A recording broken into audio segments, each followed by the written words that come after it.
Okay, hi guys. This is going to be a video of a different kind. I do have Sally Sloth here because, she's going to be with me because just obviously when I talk about serious subjects, I like to have something to fiddle with, so her hands and her I can fiddle with. Anyway, ladies and gents, you need to know too. Obviously, this doesn't affect the gents in the same way, but you gents don't need to get this done. We do. Us women do. And that is cervical smears. Now, I know, trust me, that none of us like getting them done. They are absolutely horrid to have done, and it's very intrusive and just yucky. But they're very, very, very important because those cervical smears can detect whether we have cervical cancer, which is a no-no. Nobody wants cancer, let alone cervical cancer. Okay, so what I'm going to do is I have gone on to the NHS website, and it's just like bullet points on what these things are, that this is, and just little things that maybe some people don't know. So, cervical screening, or the smear test, checks the health of your cervix. The cervix is the opening to your womb from your vagina. So, yeah. It's not a test for cancer, it's a test to help prevent cancer. There you go. So, yeah, it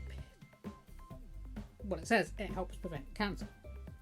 All women and people with cervix all women and people with a cervix aged 25 to 64 should be invited by letter to get a smear, which I just have. So I actually do have a smear test on 16th, I believe it is.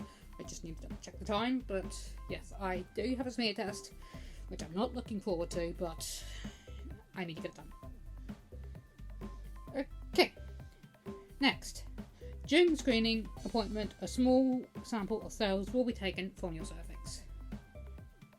The sample is checked for certain types of human papillomavirus, I don't know if I said that right, HPV, that can cause changes to the cells of your cervix. These are called high-risk types of HPV. If these types of HPV are not found, you do not need any further tests. If these types of HPV are found, the sample is checked for any change in the cells of your cervix. These can then be tested before they get a chance, these can be treated, before they get a chance to turn into cervical cancer.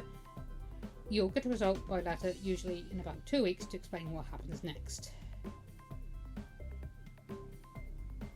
Okay, that's that bit.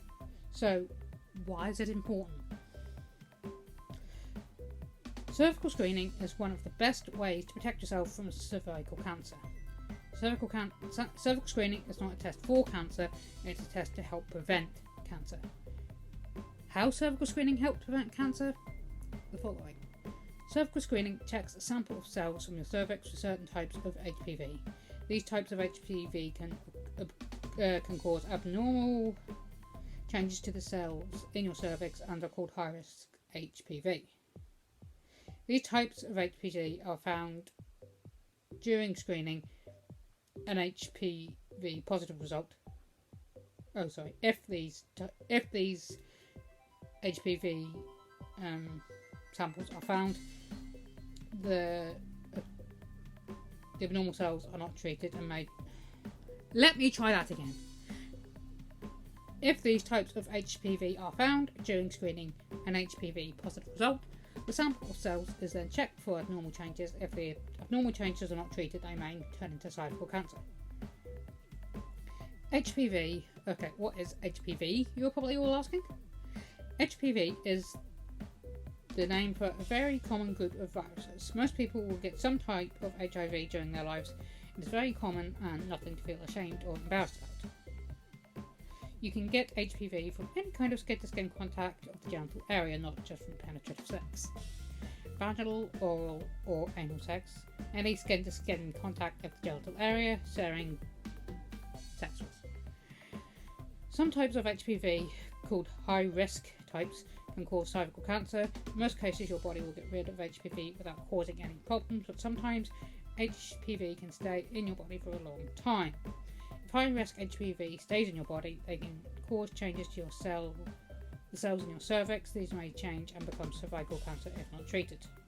If you don't have a high-risk type of HPV, it is very unlikely you will get cervical cancer, even if you had abnormal cell changes in your cervix before. Okay. Cervical screening. Okay, here we go. Cervical screening is a choice. If it is your choice if you want to go for a cervical screening, but cervical screening is one of the best ways to protect yourself from cervical cancer. Risks of cervical screening. You may have some light bleeding or spotting after cervical screening. They should stop within a few hours. If abnormal cells are found and you need to be treated, there are some risks, such as treating cells that may have gone back to normal on their own, bleeding, or an infection. You may be more likely to have a baby early if you're pregnant in the future, but this is rare. Okay. So, yeah. It does sound horrible, ladies, and the speculum they use to obviously get to your cervix is not very nice. I will try and chuck a picture in a bit here.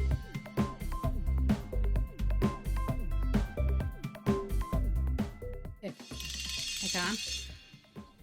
Apologies if you hear the airplane. But yeah, like I was saying, cervical screening smear tests are so vitally important. Ladies and blokes who are watching this, please encourage your ladies, your wives, your girlfriends, your sisters, your daughters, your whoever to go and get this done when they are asked to. Because, as the information said, it doesn't tell you if you have, it's not a test for cancer. I did not ask your opinion, Sally Seagull. Sorry.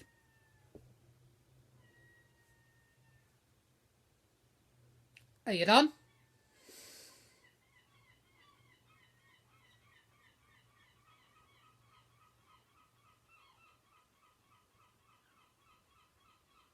Seagull stew! Now they're just taking the piss. Anyway. Thank you. They've shut up now. Like I was saying, the test isn't a test for cancer. It's a test to help prevent it. So, yeah. When you get that letter, ladies, just go for it. Get it done. It's 5 minutes of being uncomfortable, and then that's you. And it has so many positive results. So, just go get it done, ladies. Bye.